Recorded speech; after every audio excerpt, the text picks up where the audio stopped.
हाँ हाँ मलकिन, कहाँ भाई माई? मंदाकिनी, ये फोटो आईजा क्या टांगला सा? हाँ? अरे बाप, क्या टांगला सा ये फोटो आईजा? पता ना माई? हाँ? अरे ये फोटो का हाथ गोड़ा ला, आपने आग टंगा दिला? हाँ? ठाकुर साहब के फोटो ता हम ही लगौनी है। तो इतना हिम्मत? हाँ?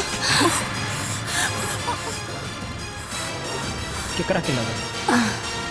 अपना हद से ऊपर उठेगा ना, कोशिश मत कर, ना तो ऐसा पर कतरब कि तू दोबारा उड़े लायक ना बच भी। समझ में आ गई? लड़की देखी जा रहल बनी तो क्या हमारे पसंद पर कोनो एतराज तो नहीं है ना? तू चाहता हमारा संगे चल सकता ना? माई जिंदगी तोहार दिहल हा और ई जिंदगी से जुड़ल जवन भी फैसला बा ओकर हकदार तू हो। हमके तोहार पसंद पे कोनो एतराज नहीं खे हमाई। तो ठीक बा, हम आवता नहीं। ठीक बा माई।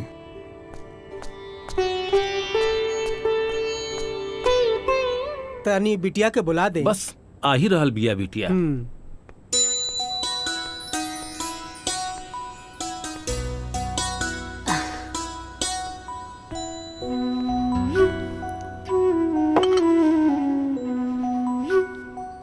ली चाय पी।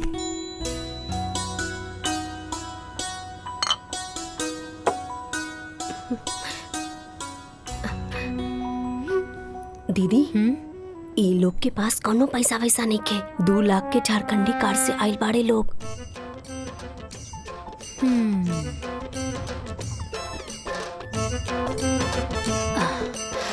का काम करेनी?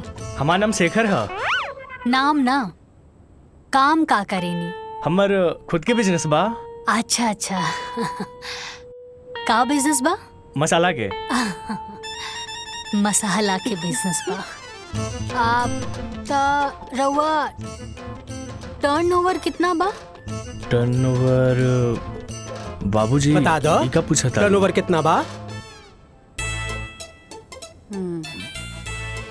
हमरा के नहीं मालूम। उठ।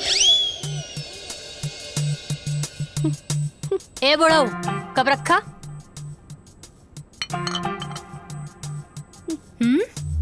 धोखेबाज। अरे ई लोगन के ना बाबूजी कोनो बिजनेस नहीं खे, ना मसाला के ना कुछ। अरे हमके तो लागता कि आटा के चक्की भी ना बा इन लोगन के लगे। ई लोगन के जब टर्नओवर के मतलब नहीं खे पता तो ई लोगन के का मालूम बा? और अभी ले तू लोग बैठल का बाड़ा? उठा उठा। अरे बाबूजी लड्डू ले ली।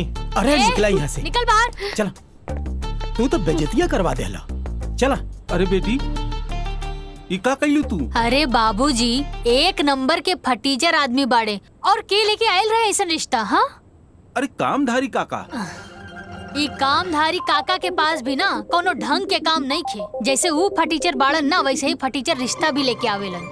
अरे साची से बियाह करे खातिर कोनो ऑडी फॉर्च्यूनर बैंक बैलेंस लेके आए, तब जाके साची सोची है कि शादी करे के बा कि ना कि ऐसा 5 लाख झारखंडी कार वाला।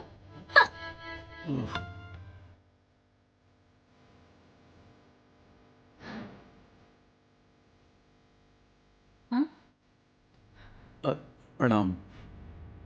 नमस्ते।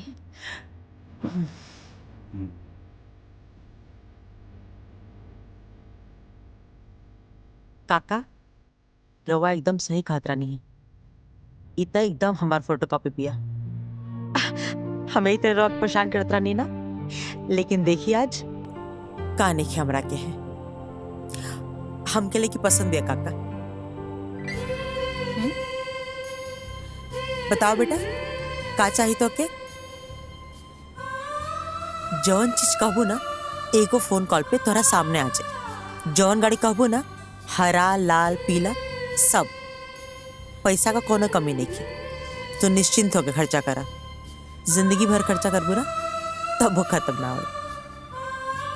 हम चाहता नहीं कि शादी काल का काले हो जाए। ठीक बा नरेश भाई, काहे कि हमार शादी भी काले भर रहे। तो हमार बहू काल आई तो हमके खुशी हुई। शादी के तैयारी इतना जल्दी कैसे हुई? हाँ, रवा होकर चिंता मत करी। अब रवा लोग हमारे को मजबूत रिश्तेदार बनी जा। सारा तैयारी हम खुद कर ले। आप लोग के खाली हो जा खड़ा रहे के पड़ी। लेकिन एगो शर्त बा। जी? शर्त का बा? ज्यादा कुछ ना, हम जैसे से कहब तो के खाली वैसे वैसे करत जाए के बा। आज जैसे से तू करत जेबू वैसे वैसे तहार तरक्की हो जाए। फिर जिंदगी भर बैठ के आराम से जीवन का मजा लिया।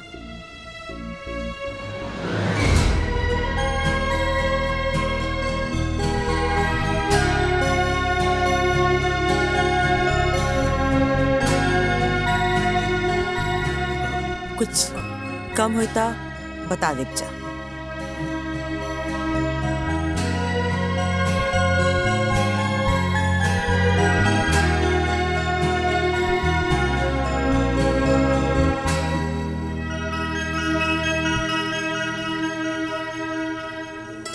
रख ला, आशीर्वाद है।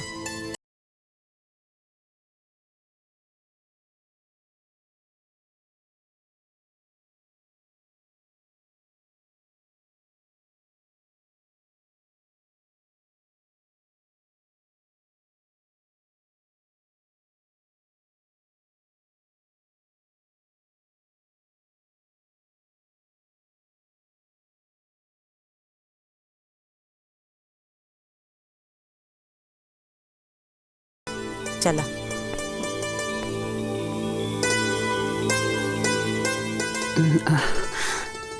बिना लड़का देखे शादी के लिए हाँ कह दे लू? छोड़ी ना माई, अब रिस्क ले लेनी तो ले लेनी। अरे बेटा, कल शादी हो जाएगा, घर बस जाएगा, ओकरा बाद देखल जाई कि कौन केकरा के इशारा पे नचावता। अरे बेटी, उ देवकी के हम जाने ली। उ बहुत लोभी, लालची और स्वार्थी औरत बिया। कौनो बात नहीं खेमाई। अरे हमरा के भी तो पता चले कि वो खास काम और जरूरी काम उनकर का बा। काहे परेशान बड़ा? नहीं नहीं कुछ नहीं। माँ का फोन है। हाँ माई प्रणाम। खुश रहो बेटा, बहुत खुश रहो। ई कहत रहने के पैसा मिल गया ना? हाँ माई मिल गई। ठीक बा। अच्छा सुने का जरूरी बात, हम ना राम का ब्याह तय कर दिल बानी। का बात करत रहे? अब भैया तैयार हो गए शादी खातिर? हाँ, अब ब्याह काले बाटे तो क्या आवे के बाद जरूर से आज ही है। माई बाकी एजा हमार दोस्त लोगन भी बारे। तो का हो गई, सबके ले ले। अच्छा लागी बाराती करी सब लोग। ठीक बा माई, ठीक बा प्रणाम। हाँ चल, खुश रह बेटा। का बोल रही है मम्मी? राम भैया की शादी तो फिक्स हो गई बा। अच्छा। हाँ हमनी सब के चले के बा बारात में। पर पापा? या तहर पापा तो ऐसे भी हमने की शादी ना होके दी है। तो चला हमार दुनिया में।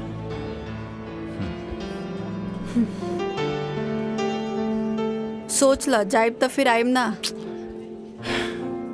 कोनो बात नहीं खे, जे होके हम देख ले। पक्का? पक्का। का जीजा जी, राम भैया कहाँ बड़न? अरे होइए कहीं हैं? आ तू सुनते सुनते पहुंच गया यहाँ तक। हैं? राम राम छिया छिया। कोची राम राम? मतलब साफा एकदम हाया शर्म सब घोर के एकदम पी गई बड़ा। ससुराल में आके अब बिना काम के ससुराल में खाता शर्म नहीं के आवत? आ तू तो बड़का पहाड़ तोड़ता रहा ना। अरे तो हम जाके नौकर हैं, हम काम करे नहीं। देखत नहीं खी कि दिन भर कितना काम करता रहा। हैं? साथ में राम के दोस्तों हैं। ई कमाल शरीर है, फूल के गुब्बारा हो गई बड़ा। अरे मर्दाना शक्ति जगावा। आए एजा से औरत के लेके निकला ठंडे ठंडे। बात कर तोड़ा। देख अभी देख नाश्ता आई गर्मा गर्म। ये लेके आई, ये लेके आई। अरे हमर मेहरारू लेके आई। अच्छा। बैठा चुपचाप। ऐसन बात बा? मतलब दीदी तोरे खातिर नाश्ता बनावे गइल बाड़ी? हाँ हम देखत बानी। हाँ तो देख ली। देख ले। आ गई ले राम भैया। मटरू, हाँ बैठा बैठा। सामे से ढूंढा तानी, कहाँ बड़ा तू? इनका के जरा सा समझावा। ई सब काम धाम छोड़ के इस ससुराल में पड़ल बड़े, यही जा खात बड़े, यही जा पियत बड़े, शर्म वरम सब खत्म हो तू गए। तो पहाड़ तोड़ता रहा। काहे जिया जी के परेशान करत ताड़ा मटरू? छोड़ दी। ठीक देखा आ गई। देखा नाश्ता आ गई। खींचा। तू बैठा बैठा बैठा बैठा। अब ही तो कहत रहला हमार डर से खाना बनावे नाश्ता बनावे दीदिया। कहाँ कुछ कहत रहनी, कहाँ कुछ कहत रहनी। वाह भाई वाह वाह, हे भगवान हे भगवान। नाश्ता लो, नाश्ता करो। भैया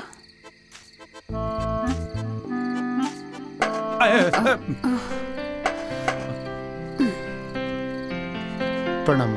खुश रह।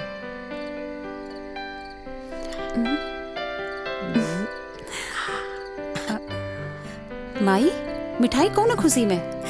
खुशी ई बाटे कि हम अपना राम का ब्याह तय कर दिल बानी। अब ब्याह काल्हे बाटे। माई लक्ष्मण के कॉल कैलू? हाँ हाँ, तोरा लक्ष्मण के फोन कर दिल बानी। उ कल आ जाई, तू परेशान मत हो। फिलहाल तो हमरा संगे चला, तोहर कपड़ा खरीदे के बा। चला।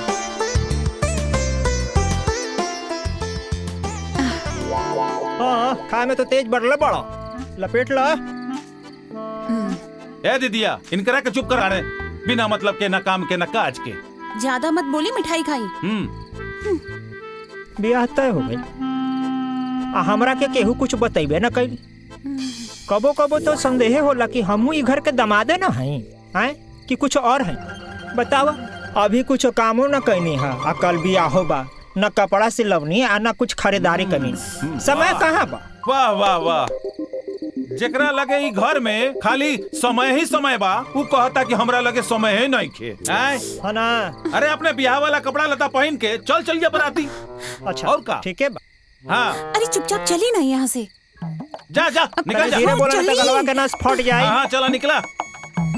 अरे मिश्री मलाई खैला और कैला तन बुलंद, अब खैया शकरकंद।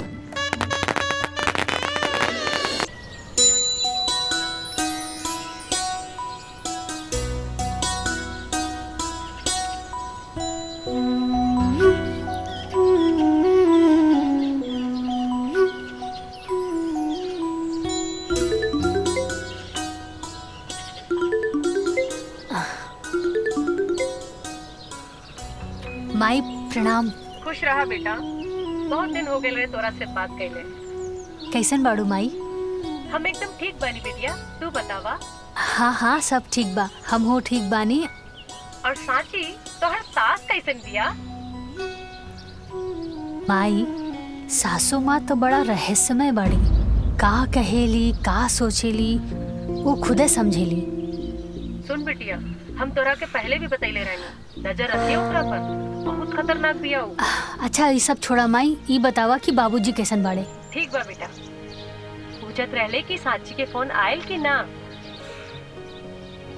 ठीक बा माई, अब हम फोन रखा तानी, बाद में बात हुई। ठीक बा? ठीक बा।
बेटा जी,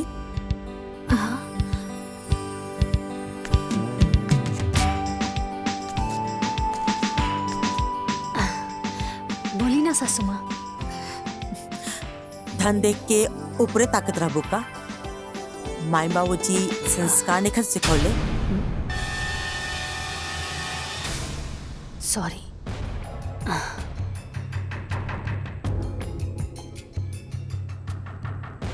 भोरे भोरे ना तोहार नजर हमरा पाँव पे होके के चाही। आ ओकरा बाद दाई माँ का संगे किचन में। आ बाकी काम देखे खातिर त अभी हमार हाथ पर सलामत बा। ठीक बा ना? बकरा के माई कब तक खैर मनाई। आज राव टाइम बा, चलाला हुकूमत। कल हमार आई त हम बताई। दुखा गल का? कोई बात ना, आगे से ध्यान रखिए। आगे से हमसे पूछे बिना उन्हें मत जिया। काहे सासू माँ, भूत प्रेत के वास बाकाओं में? जितना बोलल जाता ना उतने सुनल करा। ढेर दिमाग लगाव का जरूरत नहीं है। ठीक बना? आपन दिमाग मत चलावा, भीतर जा।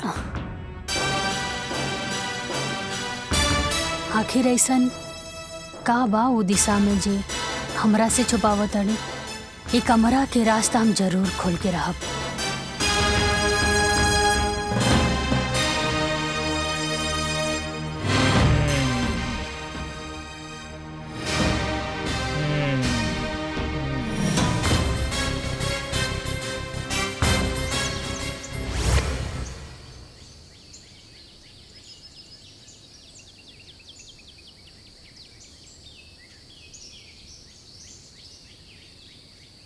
भौजी तने एक मिनट। हाँ बोली ना पाहुन, का बात बा? बैठे। अब बैठे। बैठी ना रहुआ। तब कहीं भौजी का हाल चाल बा? हाँ पाहुन, सब कुछ ठीक बा। कैसन लागल घर दुआर और इमे रहे वाला लोग सब? हमरा छोड़ के बताएं। सब केहू अच्छा बा। घर द्वार भी बहुत अच्छा बा। हमरे जैसन खा गई नहीं ना धोखा। हाँ? एहिजा के लोगन के चेहरा गोर बा, बाकी दिल काला। हमरा दिल बिल्कुल साफ बा, गोर बा। रउआ सोचत हो खब कि काला कलोटा सुखड़ा आदमी के कि मंदाकिनी कैसे मिल गई, लंगूर के अंगूर कैसे भेटा गई? हाँ? कैसे बैठा गई? मोहब्बत भौजी। हाँ। मोहब्बत में आंधर हो गई रहनी है। वही मोहब्बत के चक्कर में ओकरा से बियाह कर बैठनी। ओकरा माई के चक्कर में, ओकर माई के मीठी मीठी बात में मुहा के घर जमाई बने खातिर तैयार हो गई नी भौजी। हमरा का मालूम रहे कि घर जमाई के साथ साथ ये जेल खाना के भी मुंह देखे पड़ी। ये अच्छा खासा चलता फिरता आदमी जेल खाना में बंद हो गई। अभी जेल से कैसे मुक्ति मिली है भौजी, कुछ समझ में नहीं खे आवत। पाहुन रहुआ चिंता मत करी, सब कुछ ठीक हो जाई। ए जी कहाँ बानी? अब का होल तहरा के? सुनी, रहुआ देख ली, हम अपन काम निपटा के आवत आनी। ठीक बा भौजी।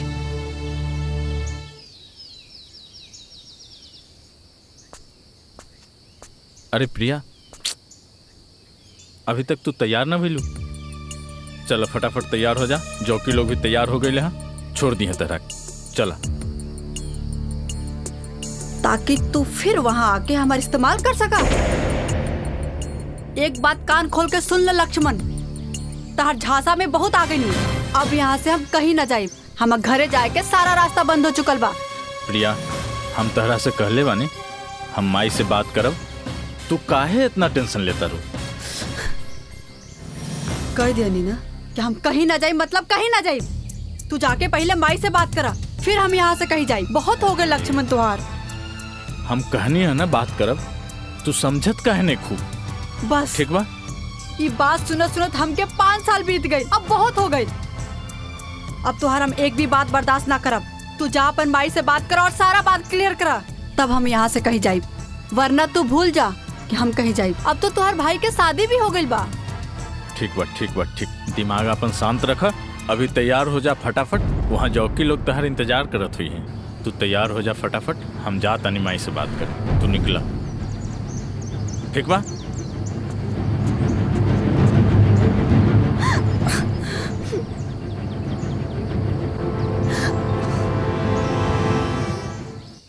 ई मटरुआ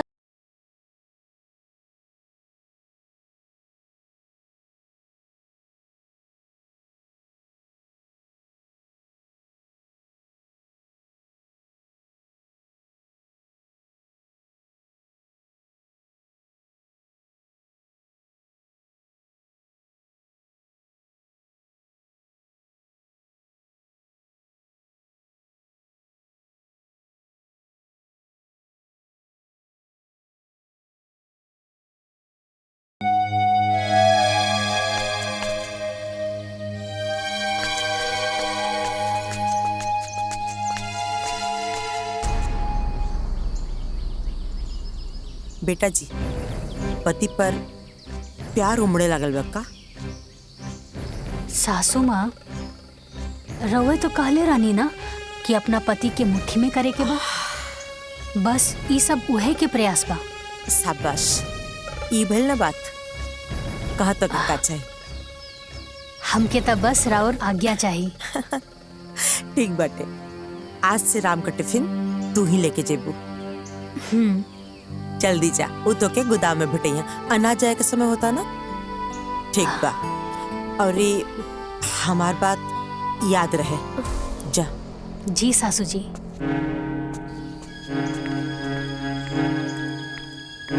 एक बार बस हमार सासू माँ जी के काम खत्म हो जाए, ओकरा बाद हमके हमार पति से मिले खातिर केहू ना रोक सकेला।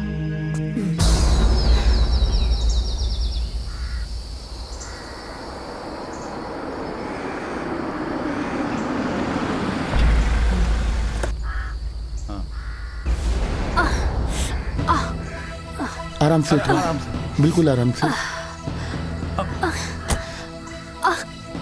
रुका।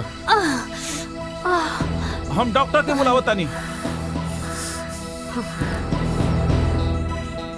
चलिए।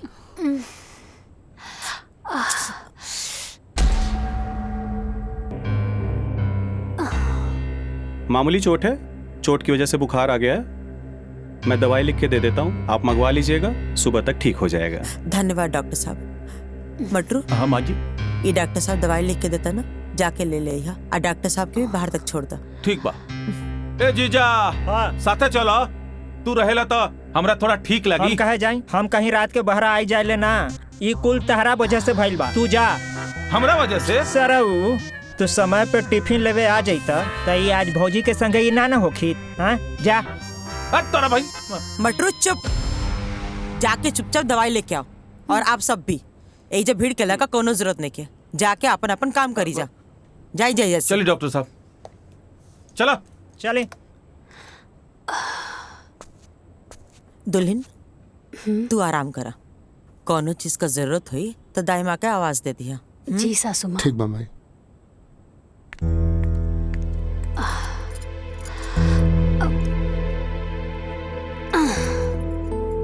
अरे रहे दी ना रहुआ, हमके कम्बल दीदी।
सांची, सोई दी ना। अरे उठा उठा के वो गेट पीट रहा बा। अरे बाप रे बाप, दाई माँ, अरे जल्दी से हटाई, अगर देख ली ना तो सब गड़बड़ हो जाई। हटाई हटाई, जल्दी करी ना।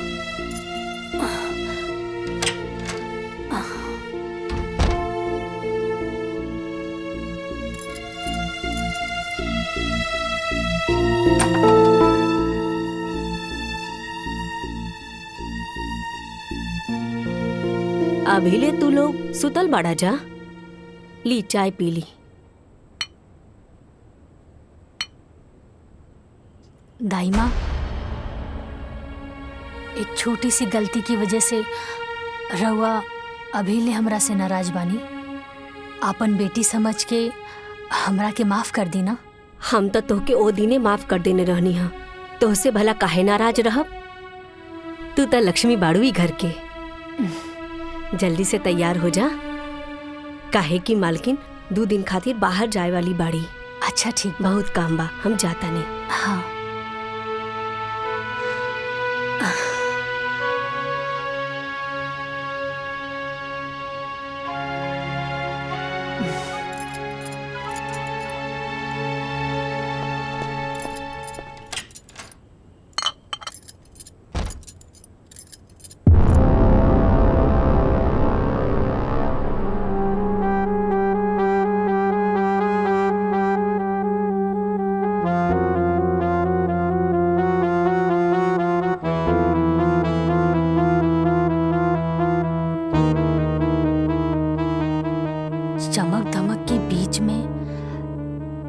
लगल ताला,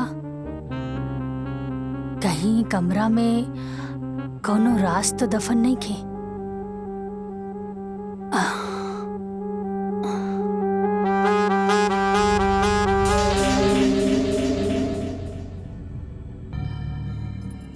दुल्हीन, ये का करत हो तू? चला हिजा से। अरे दाई माँ, हम ताई घर के बहू बानी। ना ना, चला चला। अरे दाई माँ सुनी, वो कुछ ना कही। हाँ, और हमरा के तो बस इतना जाने के बा कि आखिरी कमरा में ऐसन का बा जेकर के हो के जरूरत नहीं खे। कोई कुछ ना बोली, हमरा के देखे दी।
दाई माँ, ई के बा? ई मालिक के तस्वीर बा दुल्हीन।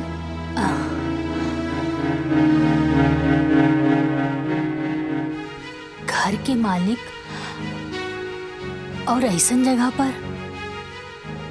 अरे जब घर के मालिक के उचित स्थान नहीं के मिलल, तब बाकी लोगन के हालत तो बड़ा गड़बड़ हुई ना दाई माँ। हम मालिक के उचित स्थान जरूर दें। ना ना दुल्हीन, ना।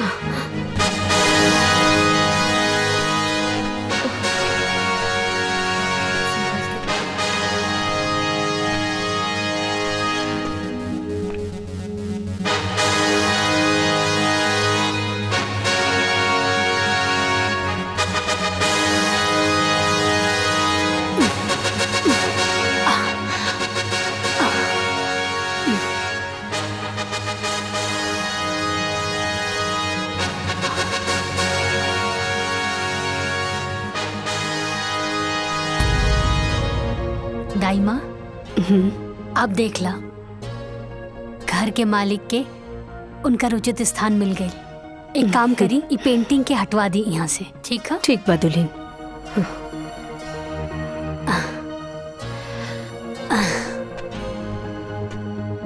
बाबूजी की फोटो वो कबाड़ खाने में, लेकिन काहे?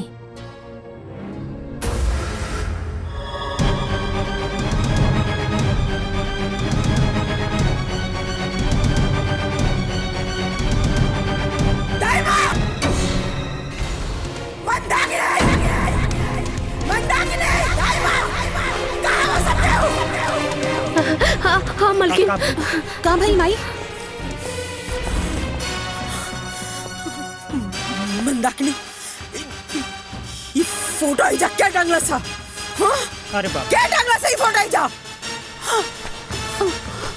पता ना भाई। हाँ? अरे ये फोटो का हाथ गोड़ वाला आपने आग टंगा दिला? हाँ? ठाकुर साहब के फोटो ता हम ही लगौनी है। पर इतना हिम्मत? हाँ?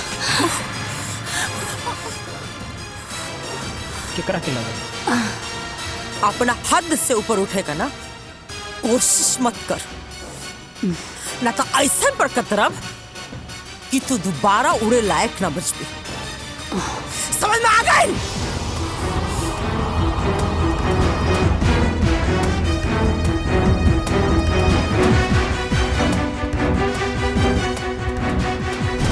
का भइल माई? कुछ ना बेटा, वो साची ना तोहर बाबूजी का फोटो लगोले बारी।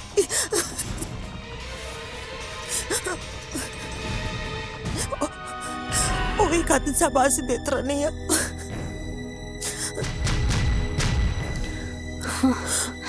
चुप हो जा माई, मत रो माई। माई हम ओके कैसे समझाई कि आज ले उनकर फोटो इजा काहे ना लगौन। अरे हमके तो यकीन ना होला कि वो नहीं कौन। मत रो माई। बाकी कोनो बात ना, अगर दुल्हन फोटो लगाइए दिले बाड़ी तो ये दुल्हन ओ पाएगो मालो टांग दो। ए माई, माई चुप हो जा माई। अब जब बाबूजी के प्यार हमनी के किस्मत में लिखले नहीं खे, तो कोई भी कुछ का कर सकेला माई। लक्ष्मण बिल्कुल सही कहता ले माई, मत रो माई। माई चुप हो जा माई। देखी ना, फोटो में लागत अड़े कि अभी बोल पड़ी हैं। कितना आस रहे हमरो इनका से मिले के, लेकिन देखी आज मिलबो कहीं तो फोटो पर माला लटकल बा। चुप हो जाई माई। माई बाबूजी हमनी के छोड़ के ना गईले, हमनी के बीच में बाड़े। एगो फोटो खातिर इतना गुस्सा। ससुर जी की फोटो देखकर सासू माँ तो एकदम आग बबूला हो गई। अपना पति से इतना नफरत काहे? कुछ तो बात जरूर बा। आखिर सासू माँ के हमरा से ऐसन कौन जरूरी काम हा? कहीं एकर मतलब ई तना कि हमरा के हमार पति से ना मिले देवे के हिस्सा भी यह प्लान के बा। ना ता एगो सास अपन बेटा के अपन बहू से मिले खातिर काहे रोकी? हाँ।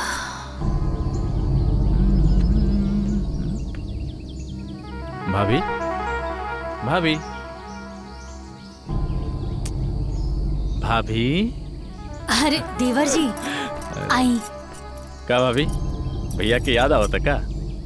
ना ना देवर जी, ऐसन कोनो बात नहीं खे। तो फिर इतना स्ट्रेस में तो पहले कबो ना दिखात रहने। का बात बा, तबीयत ठीक बा ना तोहार? हाँ देवर जी, तबीयत ठीक बा। कहाँ बानी? जाई, राउर फ्रेंड बुला रहल बिया। जी आवत।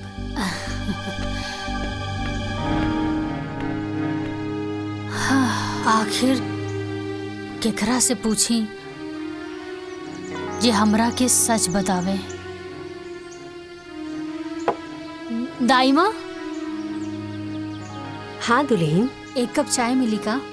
हाँ हाँ, अभी हम लेके आवतानी। हम गार्डन में बानी, ओइजा लेके आ जाइए। ठीक बा, हम ओही जे लेके आ जाई।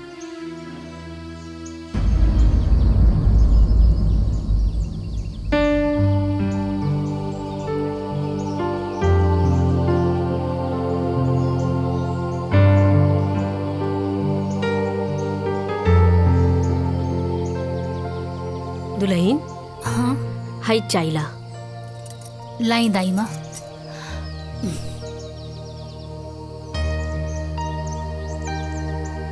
दाइमा। का दुल्हन? अगर रवा से हम कुछ पूछब त रवा बुरा तो ना नु मानब? ऐसन काहे कहत हो? पूछा। दाइमा, रवा ई हवेली में कितने साल से काम करत बाड़ू? जब से राम के जन्म भई तब से हवेली में हम बानी। हाँ। अच्छा दाइमा, एक बात बताई, ई ससुर जी की फोटो देख के सासू माँ इतना गुस्सा में काहे आ गई? एकरो जिम्मेवार हम ही बानी दुल्हीन। छोड़ा ना, जायदा उनकर तो आदते बा बोले के। अरे ताई माँ सुनीता, एक तरफ बहू भी बोला तानी और दूसरी तरफ बात भी छुपा रहल बानी। और हुआ जिम्मेदार कैसन मानी? का बताई दुल्हीन, राम जब 5 साल के रहने तबे मालकिन के स्वर्गवास हो गई और मालकिन की याद में ठाकुर साहब दिन रात नशा में ही रहे लगने। तब ठाकुर साहब से हम ही जीत गईनी कि हमर गांव में एगो हमर सहेली बा, ओकरा से बियाह कर ली। और ठाकुर साहब भी बात खातिर तैयार भी हो गईलन। और एक दिन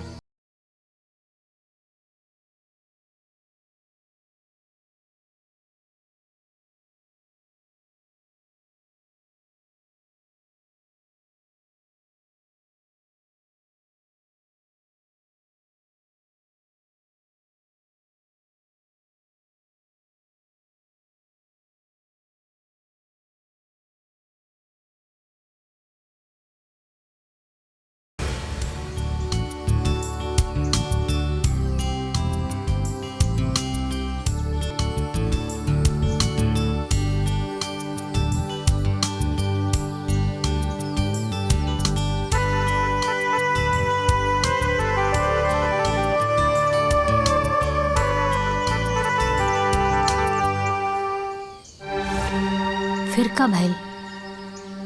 ठाकुर साहब जी के साथ का भइल? ठाकुर साहब के तो बड़ा दुख भरल कहानी बा दुल्हीन। फिर देवकी के जीत के आगे ठाकुर साहब हार गईले। देवकी कौने धर्म संकट में डाल देलू? हम तो ऐसे पहले ही कहले रहली नू कि हमके और बच्चा ना चाहिए, और फिर कहता नहीं कि एकरे बारे में ना सोचा। ठीक बा ठाकुर साहब, हम भी अभी ना जहाँ था देवकी दाएं ने खबरदार, जन मरे एक बात कह लू। ठीक बा, तू जैसन कहबू उहे हुई, पर भगवान खातिर मरे के बाद मत करो।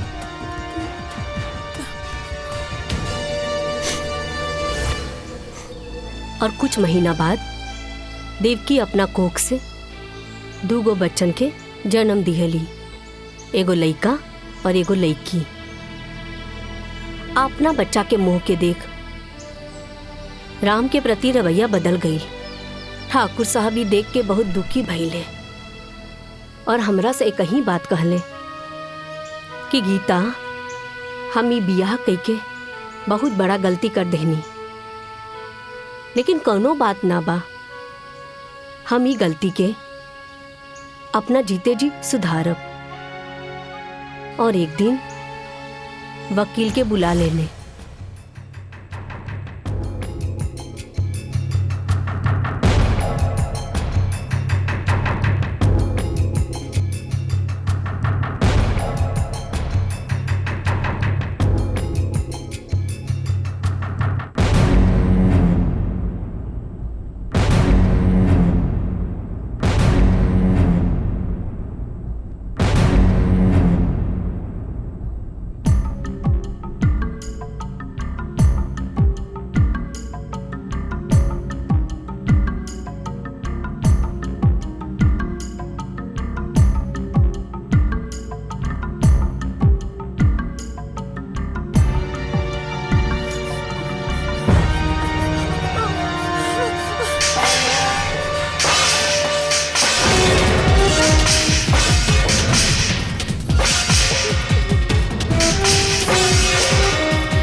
उर्वा काकाले रनिया हाँ सौतेली ना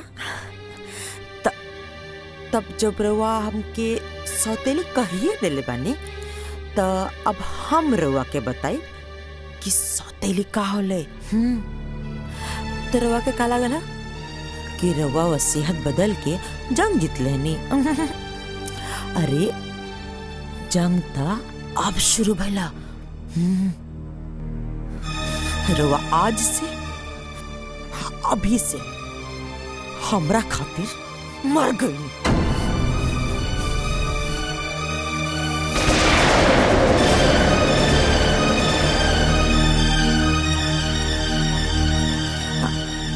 रवा के का लागला ई जो एक्सीडेंट भइला वो इत्तेफाक रहला।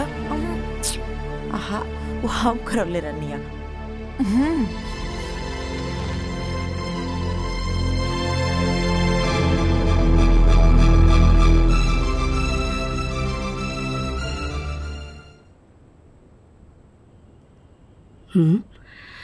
अरे मालिक कहाँ गए?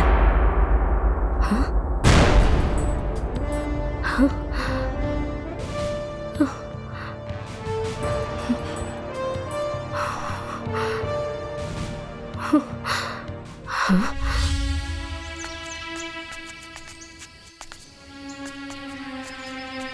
ओकरा बाद ठाकुर साहब कहाँ गईनी? ठाकुर साहब के का भइल हमनी के कुछो पता न चलल। बहुत लोग तो इहो कहेला कि देवकी ओकरा के मरवा देले। अगर हमके पता होखे कि हमार सहेली अंदर से ऐसन बिया था तो हम शादी करवैती ही ना। हमके अपना सहेली माने के बजाय एगो नौकरानी मानतिया। ई सबके तो जिम्मेदार हम ही हई। रउआ से कौनो गलती ना भइल बा। रउआ तो बस आपन फर्ज निभानी है। का दाई माँ तोरा लगे कुछ काम नहीं खेका?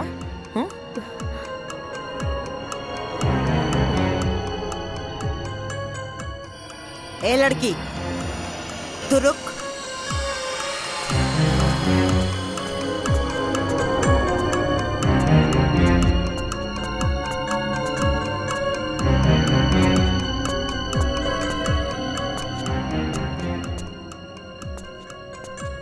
बेटा जी इसन कौन विशेष मीटिंग चलत रहा कि सुबह से साँझ हो गई? सासू माँ आज तक हम रउआ से कबो कुछ पूछनी है का? आपका हवा पानी बदले खातिर भी हमके राउर इजाजत लेवे के पड़ी। एगो फोटो टांग के हमके उल्टा जवाब देके हमरा खिलाफ जाके तू साबित का कल चाहत रो। तो हर दू कौड़ी का औकात हम चुटकी में बर्बाद कर दे। जहाँ से आइल बड़ू ना ओइजे उठा के फेंक दे। सासू माँ हम इतना मूर्ख नहीं थे। हम ही घर में बियाह करके आइल बानी और रहल बात औकात के ता आज भी ई घर में हमार औकात राउर औकात से ना बहुत ज्यादा बा। काहे कि ई पूरा घर के मालिक हमार पति बाड़े। और रउआ के हमरा से कौनो काम रहल ना जौना खातिर रउआ हमरा के घर में लेके आईनी। हमरा के सब पता चल गइल बा। रउआ के हमार सिग्नेचर चाहत रहे ना और हमार पति के अंगूठा। यही खातिर रउआ हमार पति के मूर्ख बना के रखनी और अपन बेटा के शहर भेज के पढ़ौनी लिखौनी। पता चल गई। ज्यादातर हम वो जहरीली नागिन नहीं जेके एक बार डसले पे नहीं तो उठ के पानी भी ना मांगेला। सासू माँ नागिन प्रजाति के तर रउआ पार कर देनी ए में कौनो शक नहीं खे। लेकिन रउआ नागिन ना, रउआ बानी आस्तीन के सांप जे पालेला उहे के रउआ डसेनी। रउआ शायद ही भूल गईनी कि जौन हवा पानी में रउआ पल पोस के आयल बानी उहे हवा पानी में हमहू पल पोस के आइल बानी। यही से अगर रउआ नागिन बानी त हम बानी सपेरा, और हम हर वो नागिन के फन कुचले के हुनर अच्छे से जानी ले।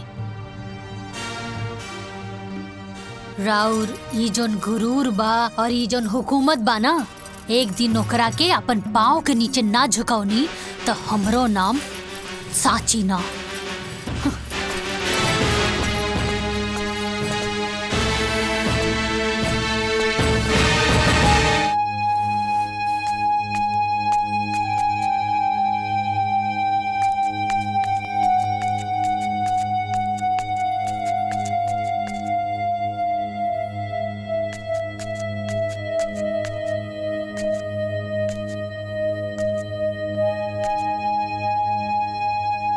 भौजी सुनी ना, 1 मिनट सुनी ना।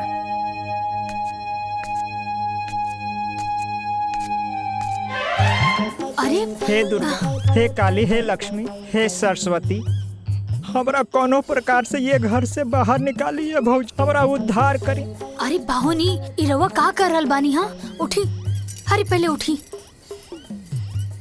उठ गई नहीं, हम रउआ के बात मान गई नहीं, बाकी रघु के हमारे को बात माने के हुई। बीए पास, पढ़ल लिखल है, अपन पैर पर खड़ा होखल चाहता नहीं, बिजनेस करल चाहत बानी, लेकिन वो हमार सास हमार राह में कुंडली मार के बैठल बाड़ी। भौजी कुछ उपाय करी। देखी हम रउआ के हिम्मत के देखले बानी, वो शेर बिया तो रउआ सवा शेर है। कोनो प्रकार से हमरा ये घर से बाहर निकाली है भौजी। You are iron lady. भौजी की जय।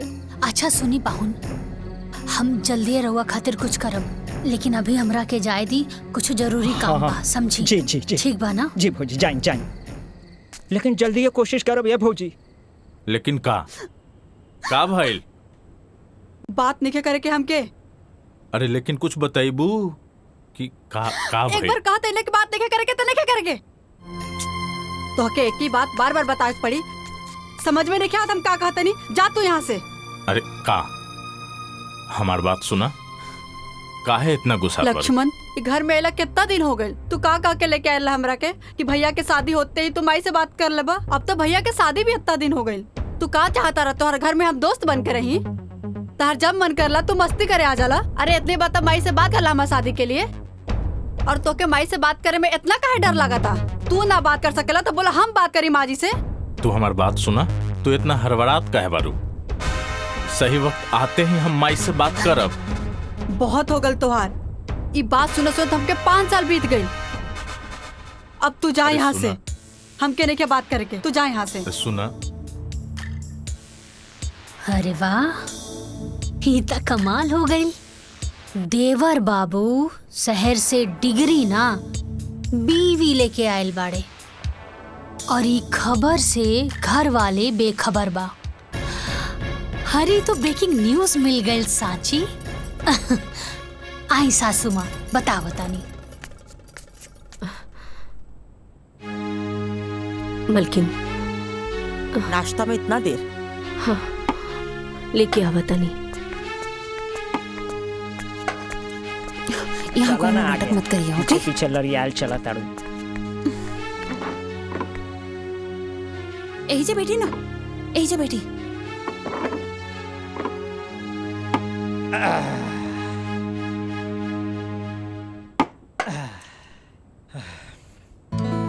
भूख लागल बा। हटी। प्रणाम माई। माई बहुत भूख लागल बा, खाना दा ना। दाई माँ हमरो लावा। दाइमा यहाँ रोटी दा। आज कुछ चटपटा नहीं खे बनल बा का? आए का मेहमान जी, कुछ खुशखबरी आवे वाला बा का? बस जौन चटर पटर खाए के मन करता। सारा तहरा से मुँहे लगावल बेकार बा। हाँ ठीक कहला।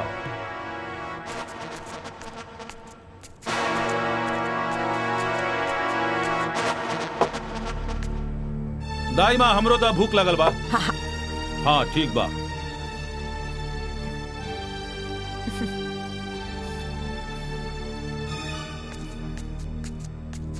रवा उठी, ऊपर बैठ के खाना खाई। पर हम तो बचपन से ऐसा ही खाता रहल बानी। अरे 10 साल पहले तो शादीशुदा भी ना रहनी ना। माई के राज में रहुआ नीचे बैठ के खाना खावत रहनी है, अब बीवी के राज में रहुआ ऊपर बैठ के खाना खाई। आई ठीक बात, जा जा।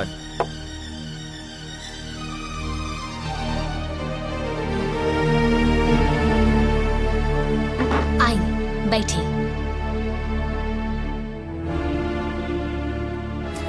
हाँ राम, एजे बैठ के खा लो। अब तू घर वाली जी वाला हो गल बाड़ा, अब हमार बात का कौन डाली? ना माई, ऐसन बात नहीं है। अगर तू कह तो फिर हम वही जगह जाके बैठ जाए। ना ना बेटा, कौनो बात ना, आज से तो एजे बैठ के खा। माई एगो रोटी दाना। हाँ हाँ। ये पूरा घर के मालिक हमार पति बाड़े। ए लीजी रोटी।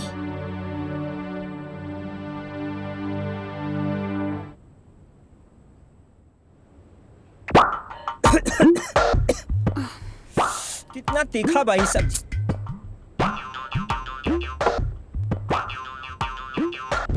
इतना भी तीखा नहीं के मेहमान कि घोटाओ ना, खाई चुपचाप। तोहरा से चुपचाप ना बैठल जाला का, चुपचाप खाई ना। ए दीदिया, अरे इनका उड़द तीर पकड़े के आदत पड़ गई बा।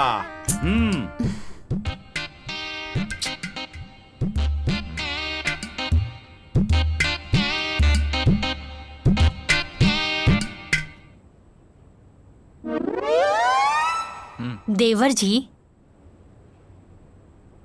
प्रिया राउर सिर्फ फ्रेंड ही बिया या फ्रेंड से कुछ ऊपर?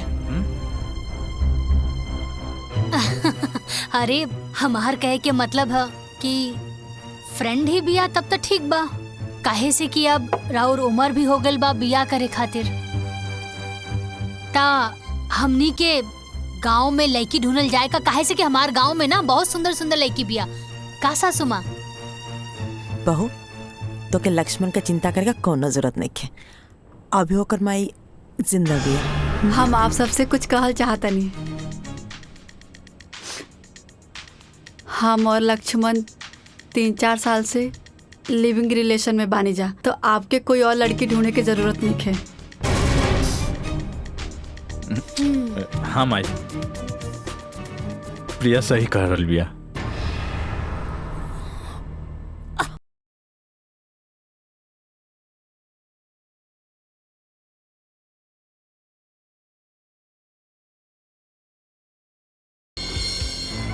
लक्ष्मण, जा जाके माई से तू माफी मांगा। भैया तू हो चला ना।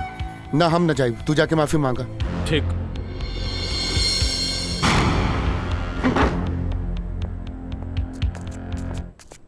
पाहुन, ई लिव इन रिलेशनशिप का होला?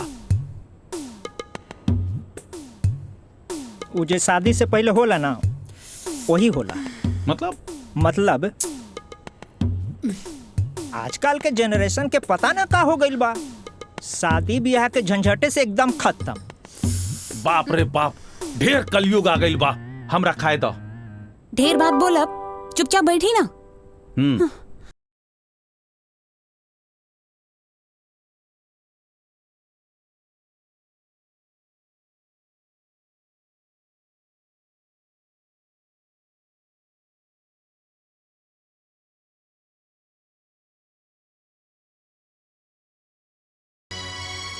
माई, ए माई, नाराज बारी का? नाराज काहे होई? हमार शौक, हमार अरमान, हमार गुरूर का गला घोट के पूछे तड़ा कि माई नाराज बाड़ी। अरे 3 साल से ये बात हमसे छुपा के रख ली। आज जब बतावे का बेरी आई है, जाके दूसरा से बोल ले हा, तो उन्हीं का ठान के रख ले बड़ा संगा कि हमार अरमान पर पानी फेर कर हम बसन। माई, हम रोज हिम्मत करके तरह से कहे के चाहत रहनी, बाकी मुंह तक बतवे ना आवत रहे। माई हमके माफ कर दे माई। माई, तहार दिल तनिको दुखावे के हमार मन न रहे। माँ जी, हम लोग के माफ कर दी। अब तू देखत जा सच्ची, तो से ई घर का झाड़ू पोछा अगर ना करोनी ना, तो हमरो नाम देवकी ठकुराई नहीं।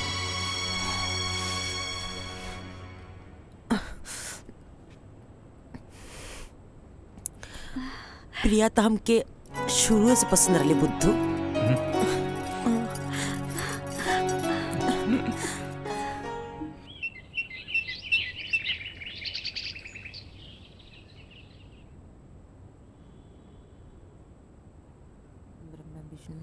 महादेव गंगे काशी विश्वनाथ गंगे हर महादेव गंगे काशी विश्वनाथ गंगे हर महादेव गंगे काशी विश्वनाथ गंगे हर महादेव गंगे काशी विश्वनाथ गंगे हर महादेव गंगे काशी विश्वनाथ। दाइमा जी मालकिन। पूजा का थाली पूरा घर में दिखा दे।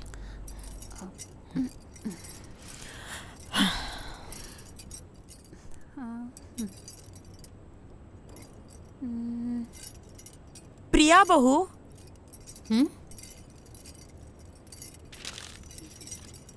ए हमार बहू। हाँ माँ जी। बहू आवतनी। निक लगा था ना।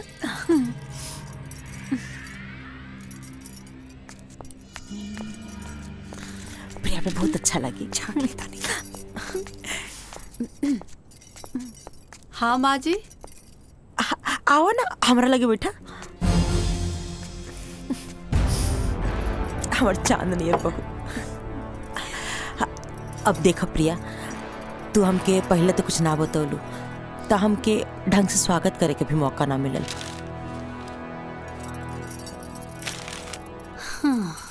ना तो हम इतना धूमधाम से तोहर स्वागत करती ना कि जमाना का खुलल का खुलले रह जाए। बाकी कौन बात ना, अभी भी देर नहीं भइल।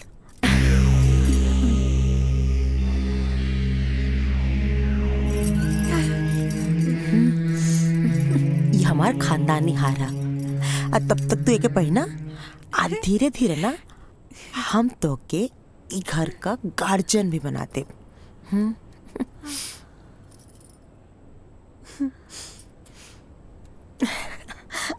प्रणाम भाई। खुश रख। लक्ष्मण। हाँ माई।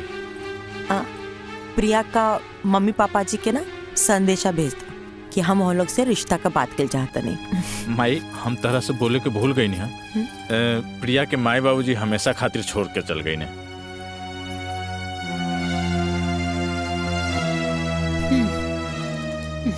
हाँ तो का भेल, हम प्रिया का माई हैं आज से।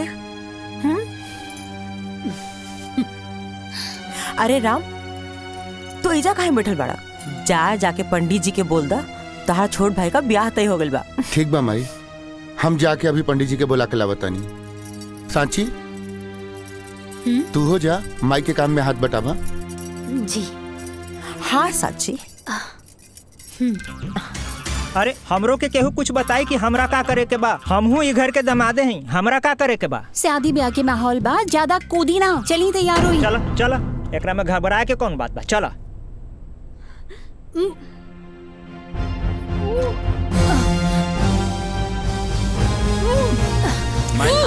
माई असली भाभी भाभी। अरे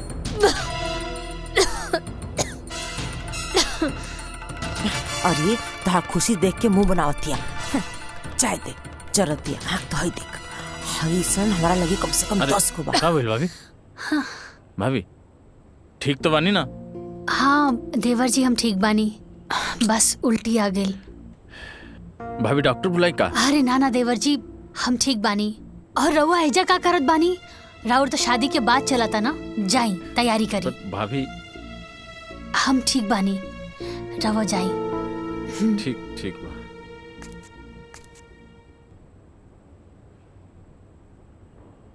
हाँ।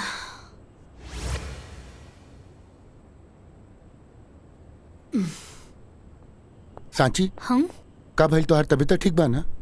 हाँ हम ठीक बानी। लक्ष्मण बतावत रहे कि तोरा उल्टी भइल रहे नीचे। खुशखबरी बा। हम तोहार तबीयत के बात करत तानी और तू खुशखबरी के बात करत तानी। रउआ पापा बने वाला बानी का? साचो? हाँ। कबले हम पापा बन जाए? हम जाके माँ के बता बता। अरे बैठी था। अरे अभी बहुत टाइम बा। और सासू माँ के हम समय देख के बता दे, काहे से अभी घर में शादी ब्याह के माहौल बना। बधाई हो पापा जी।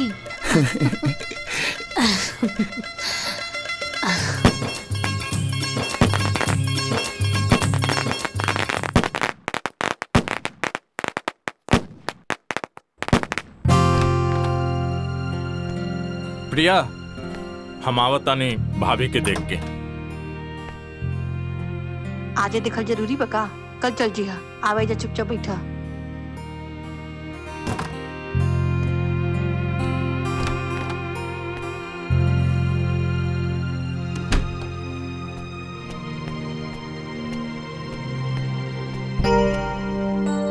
का भइल भाभी?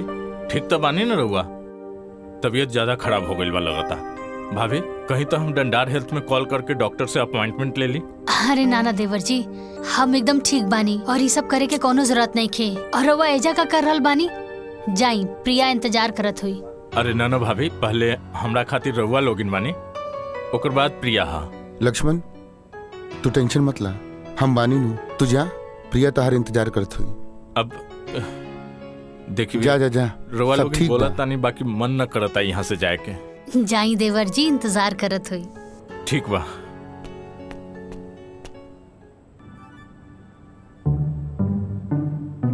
एक बात बताई, सच में हम बड़ा किस्मत वाला बानी जी, हमके ऐसन देवर जी मिलल बड़े। हाय तोहार मुंह दिखाई। बहुत अच्छा बा, बहुत यूनिक बा। लक्ष्मण कहाँ बा प्रिया? उ गइल बड़े साची भाभी के देखे, बीमार बड़ी। हमार तो अपने लेकर पराया हो गई बा। हमार लड़का मतलब? प्रिया, ओ राम हमार अपन बेटा ना हा। अरे उ सौतेला ह, सौतेला। हम बहुत कोशिश करें कि लक्ष्मण ओकरा से दूर रहो, लेकिन वो तो भैया भैया करके एकदम भगत बन गइल बा। अब तू ही सोचा दुल्हन, का हम इहे दिन खातिर ओके पढ़ौले लिखौले रहनी हा कि वो जाहिल गवार का पीछे पीछे घूमत रहो?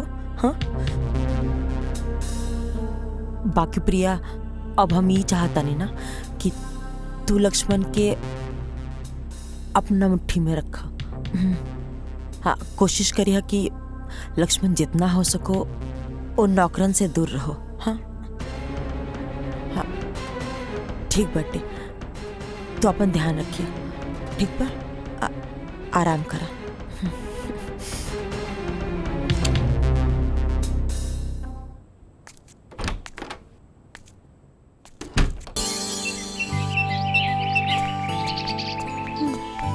पूरा काम हो जाता।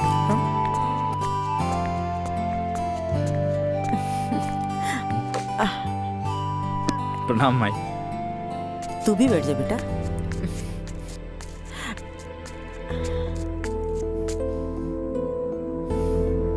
प्रणाम भाई। प्रणाम भाई। दामाद जी सुबह से दिखत ना रनिया, कहीं व्यस्त रनिया का? थोड़ा काम रहे, इनकरे साथे तो रहनी। जीजा जी हमरे साथे रहले हम आई। काम सही चलता ना? हम आई ठीक चलता।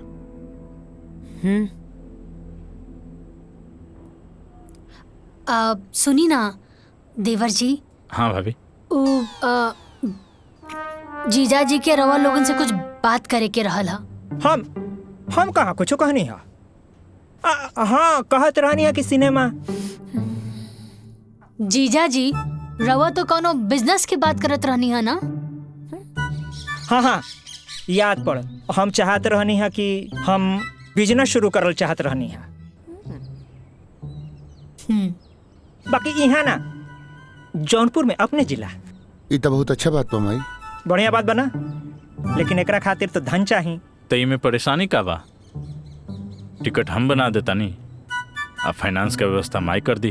वाह, ससुराल होखे तो ऐसा। सासू माँ तो साक्षात लक्ष्मी है। दामाद जी, रवा के नहीं लागत कि रवा आजकल मेढक नियर ढेर फुदकता नहीं? माई, जीजा जी अपना जिला जौनपुर में व्यापार करे के प्लान कैले बने। राम बेटा, इकुल इनका बस का बात नहीं है। वो जैसे बाना उनके ओसी ही रहता। रवा को दिक्कत बाका दामाद जी? एक बार मौका तो देके देखें। हम मौका पे चौका ना मारब, तराउर दामाद ना। माई, जब जीजा जी इतना कॉन्फिडेंस में कहा ताड़े तो एक बार मौका देला में का दिक्कत बा माई? हाँ माई, अब जब भैया भी कह रहल बारे तो जीजा जी के एक मौका देवे के चाहिए हमनी के। ठीक बा, अगर सब करी है इच्छा बात तो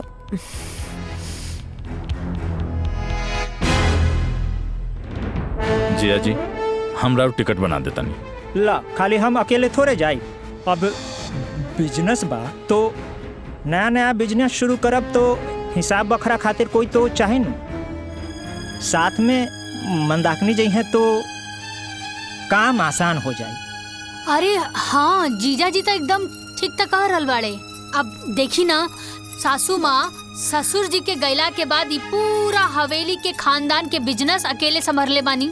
कुल हिसाब किताब अम्मा जी अकेले देखत बानी। और हमनी के भी देखी, हमनी कैसे पूरा अपन ससुराल के जिम्मेदारी उठावत बानी। अब अगर मंदाकिनी जीजा जी के साथ में जई हैं तो उनके बिजनेस में बढ़ोतरी होई ना। का अम्मा जी सही कहा तानी ना? तो ठीक बा जिया जी, हम दोनों जना के टिकट बना देता नहीं। हाँ देवर जी, कर दी।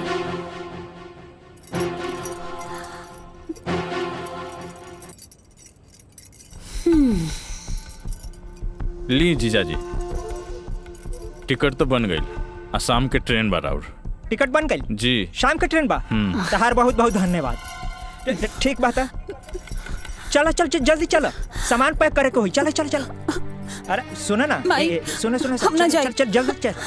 चला, ढेर मानी सामान बिखरल हुई, सबके समेटे के हुई। चलो चलो, अरे चला ना, चलो चल चल चल चला चला।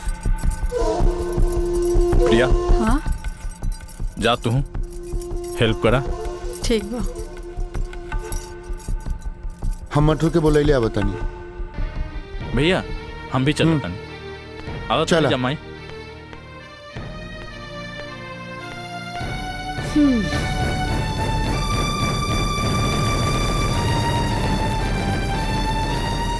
तो के कर खामियाजा भुगते पड़े लड़की। भोगी तो अब रउआ सासू माँ, और देखत रही कैसे एक एक करके सब के होके रउआ से दूर कर दे।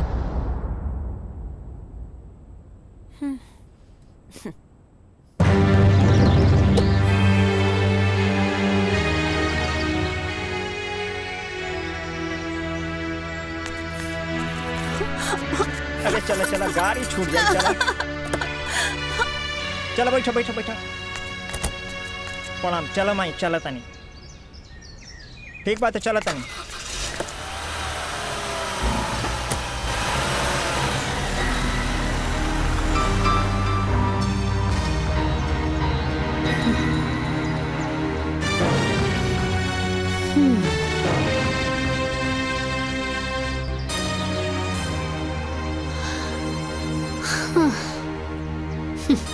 ए मटरू, रुको रुको रुको।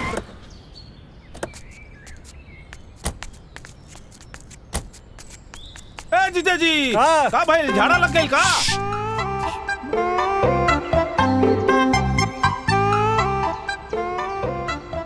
हे भगवान, हमरा ससुरारी के रास्ता के मुंह ना देखे के पड़े।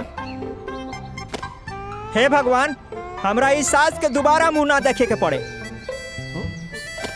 हे भगवान, यहाँ के सारा अनौती पनौती सब यहीं रह जाओ। एक सेकंड हो गई हो गई। सबसे बड़का पनौती के तो लेके जाता कहाँ? अब हमरा का मालूम कहाँ ले जाता? चलो चलो जल्दी चलो। ट्रेन छूट जाई महाराज। चलो चल चल चल चल चलो।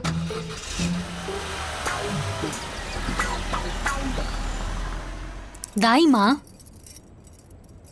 ये फोटो देख के लागता कि इनकरा के कहीं ना कहीं हम देखले बानी, लेकिन कहाँ देखले बानी याद नहीं के आवत।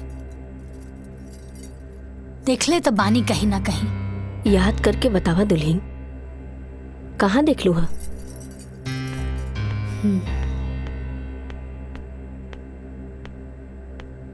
दाई माँ, एक कप कॉफी मिली का? हाँ, अभी अभी लावतानी।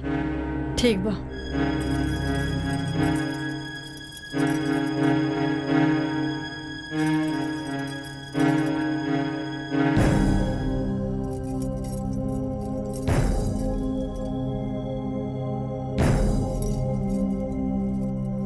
दाई माँ, हाँ कॉफी बनावे में कितना टाइम लगा था? बस हो गई, अब ये लागता नहीं। पता न कहाँ कहाँ से सब उठ के आ जाला।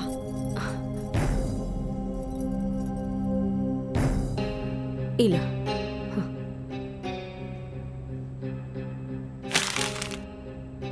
इतना टाइम लागेला कॉफी बनावे में? यू बास्टर्ड जाहिल गवार, तनको सेंस नहीं के का? दुल्हन वो गलती से गिर गई। प्रिया, तमीज नहीं खे का कि अपने से बड़ से कैसन बात कल जाला? अरे कम से कम दाई माँ की उम्र के तो लिहाज रखा। लिहाज आप करी, काहे कि आपके नौकरानी और मालिक के बीच के फर्क नहीं के पता। अरे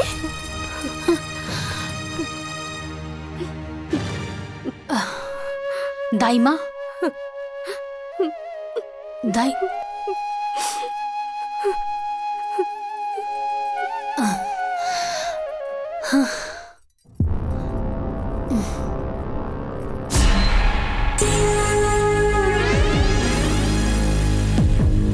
अच्छा,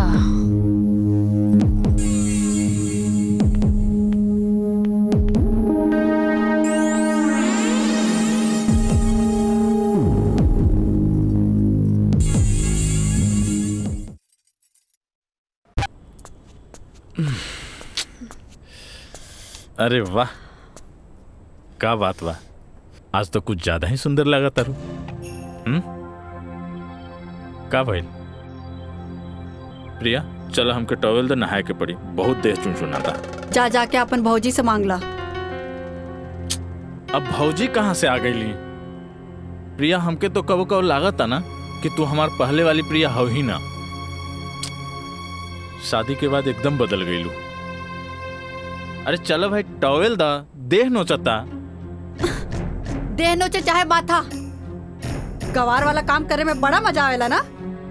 गवार मजदूर के साथ रहत रहत तू मजदूर हो गल बड़ा। अगर मजदूरी करे करला तो इतना काहे पढ़ला लिखला? प्रिया अपना जवान के लगाम दा। का गलत बोलता नहीं, मजदूर के मजदूरे बोलम ना। प्रिया वो हमार भाई है। भाई है तो का गवार है? प्रिया लक्ष्मण,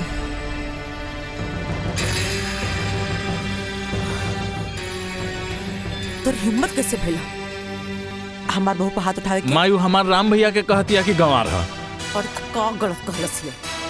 अरे पढ़ल लिखल पड़े तो मालिक का काम करू। माई लेकिन वो तो भैया के शोभा देता ना।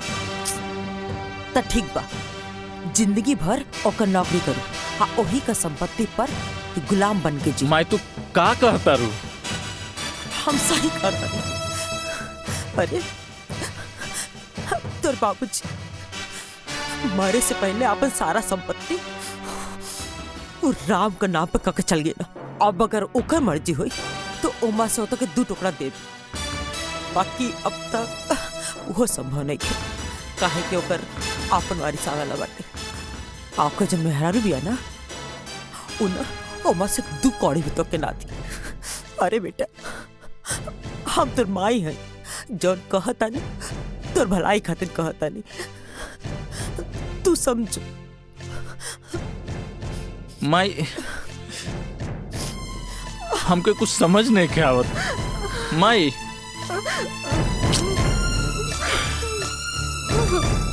का हो रहा बस समझ में नहीं के आती।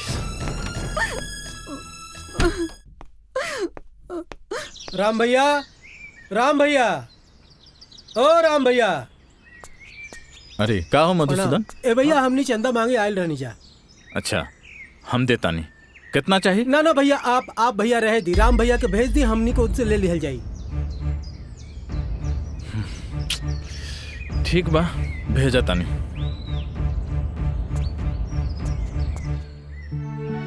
देखा राम भैया आ गए। भैया का भइल मधुसूदन? भैया हमने मंदिर में पूजा अर्चना खातिर चंदा मांगे आयल बानी।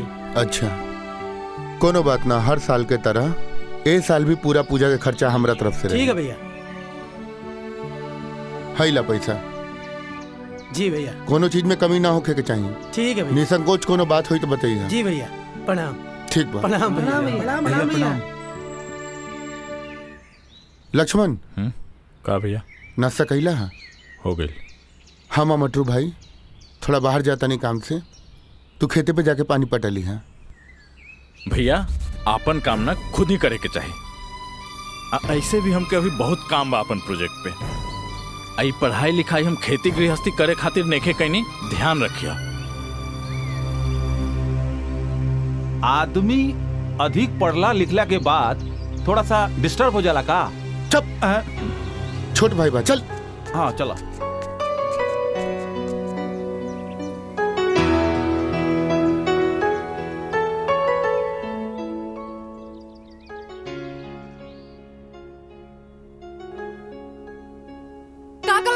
मजदूर बोलम ना।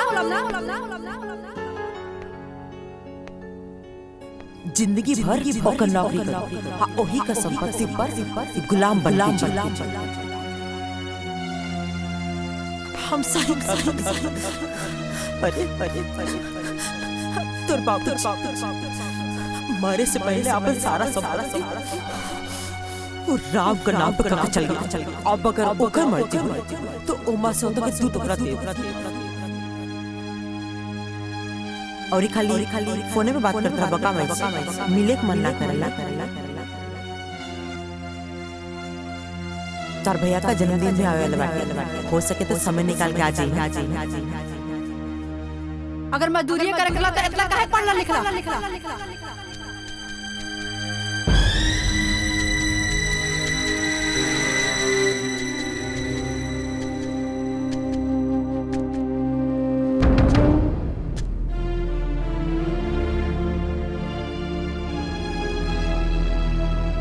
प्रिया तू ठीक कहत रहलू। हमार नाम के एक भी पहचान अपन गांव वाले के सामने नहीं है। तो के हम उहे न समझात रहनी।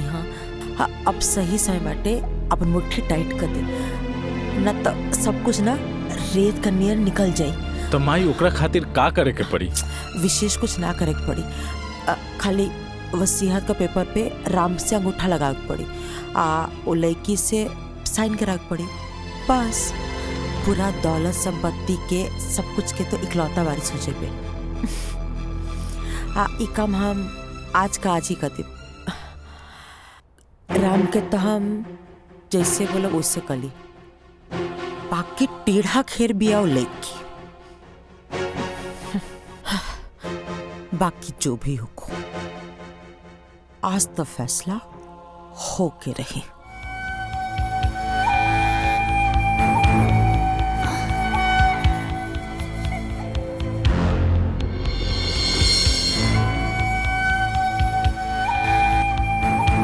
देवर जी,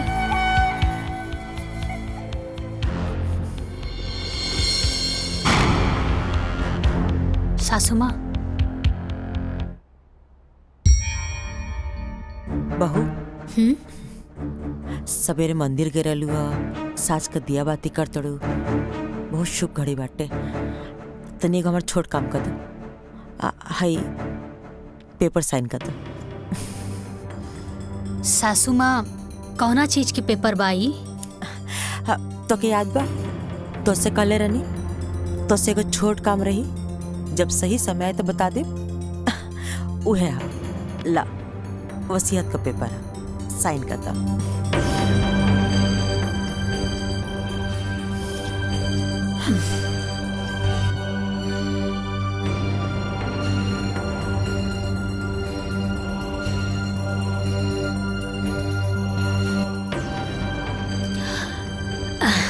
ब्रह्मा विष्णु महेश भी कही है ना सासू माँ, तब वो जाकर हम पेपर पे साइन ना करब। भाभी कर दी साइन। अच्छा एकर मतलब कि सब लोग एक हो गए बाड़ा, कोनो दिक्कत नहीं के। रउआ सब लोग मिल के भी ना हमरा सामने कुछ नहीं के। और सासू माँ, जब रउआ हमरा से हारे लगनी तापन पतो और बेटा से मदद लेवे लगनी। अरे रउआ के कुछ ता शर्म करे के चाहत रहे। हाँ, इतना प्यारा देवर जी के मन में भी रउआ जहर घोल के रख देनी। अरे 6 बार भाभी, अगर एक शब्द भी और हमार माई के खिलाफ निकलल तो हमरा से बुरा कोई न होई। हाँ, हटी देवर जी हटी। भैया अब समय आ गइल बा, हुकुम के इक्का के।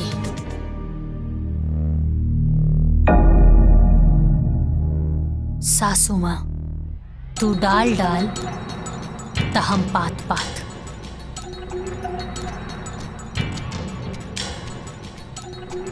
प्रणाम माई।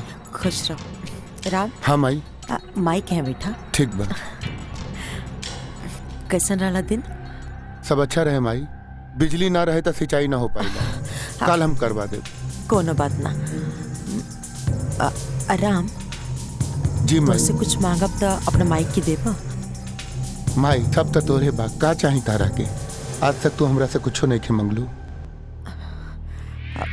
कुछ चाही नहीं, बस ये पेपर पर तारा अंगूठा चाहिए।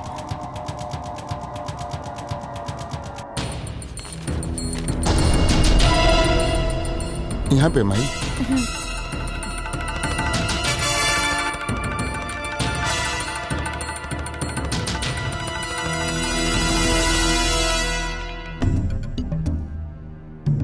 बस बस कह रहे बेटा कि अगर साची के बोल के भी साइन करवा दे तो अच्छा रहे। ठीक बा माई, हम करवा देता नहीं। साची, साची जी यहाँ आवा। आवतानी।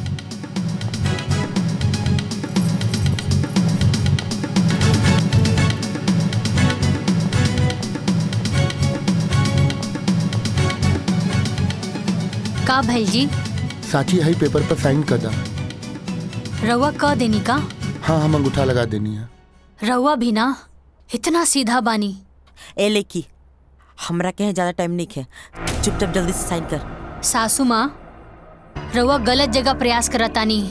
हम कहनी ना कि हम ई पेपर पे साइन नइखे करब और कबो ना करब। साची जिद मत करा, साइन कर दा। रउआ के पता भी बा कि का बा? अरे वसीहत के पेपर बाई। ए लेकी ते चुपचाप साइन कर बिक्की। हाजी तुर सुहाग के मिटा के रखती। अगर रउआ के मारे के बाना तो हमरा के मारी। तो के मार के का करब? तो क्या तोर बच्चा के ते घर में नौकर बना के रखो। माई ई तू का कहा ताड़ू?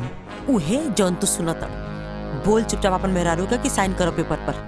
साची साइन कर देना। माई के काहे गुस्सा देवा बता? माजी देखत क्या बनी? गोली चला दी। ना माई, गोली चलावे के बात ना भाई। देखो सौतेला भाई पे इतना बोधा है, काहे दिखाओ दिन माजी गोली चला दी। सौतेला? तहार दिमाग खराब हो गेल बा। ये सब का बोला तारू? प्रिया सही कर दिया। ईरान तो हर सौतेला भाई हो। माजी गोली चलाई। ना माई, ना माई, माई ना। माई ए जी, माई का करू? ए जी, ये का हो गए? अरे दाई माँ। अरे ये तारा के मत कैसे भाई पर हाथ उठा बेटा। दाई माँ। माई का भइल? ए बेटे माफ कर दे भाई। ये बच्चा भाई के नहीं के पता भाई का कहले बा। अरे 9 महीना भाई कोख में रख के अपना खून के दूध बना के पिया बेली तब बेटा दुनिया देखे के लायक बनेला। ए भाई ई का कर देलू भाई? अरे एक बार हमरा बोल के तो देख तू। तेरा के सब बत्ती चाहत रहे ना, हम अपन जान निकाल के तेरा कदमों में डाल देते। भैया भैया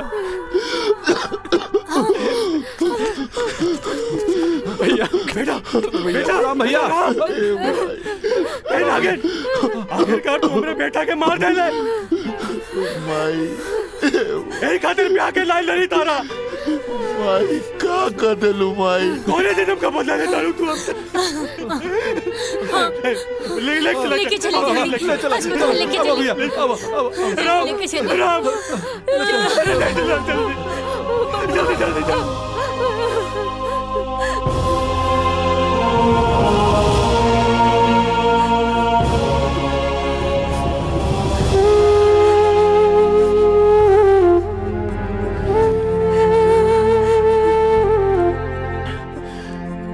इतना बड़ा झूठ।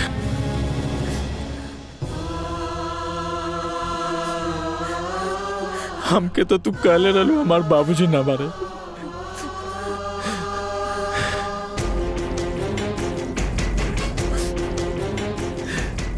बाकी काहे माई, काहे ऐसन कैलू?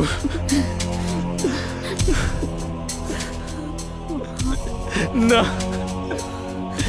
ना चाहिए हमके धन संपत्ति, घर दुआर।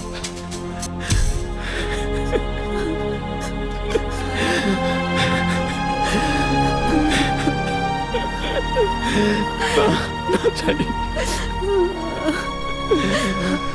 माफ कर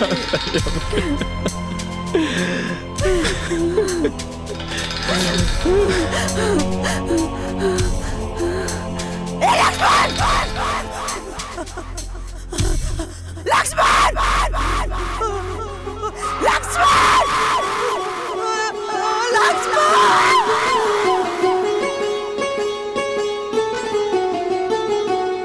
ठीक है ठीक बानी ना? हाँ हम ठीक बने। आराम बाबू, होश आ गए। लक्ष्मण, हाँ भैया। कैसन बाड़ा तू? हम ठीक बानी भैया, रउआ ठीक हो जाए, सब ठीक हो जाए। हम ठीक बानी।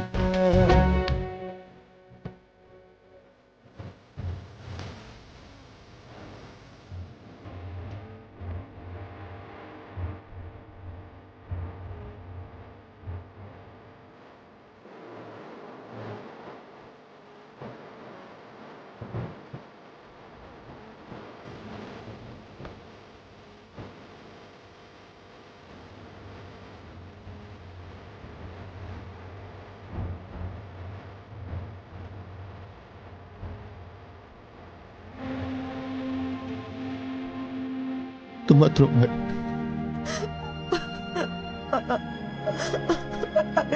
तोरा हमरा से थोड़ा भी नफरत ना होला। हर कोनो बात से कबो हम बुरा मन लिया माई। मत रो माई, मत रो माई।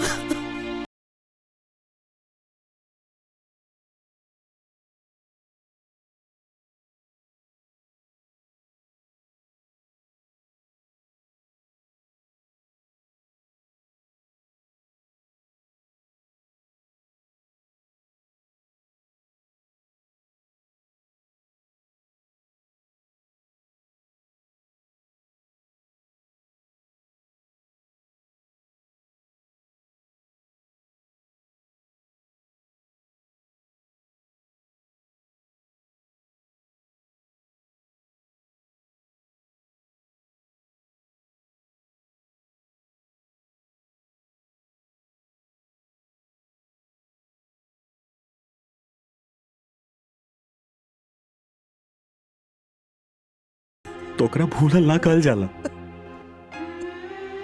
देवकी, गलती हमार है। अगर हम ताके सौतेली ना कहती तो तू सौतेला व्यवहार ना कर तू। लक्ष्मण, माई का चुप कराओ। माई तू चुप हो जा।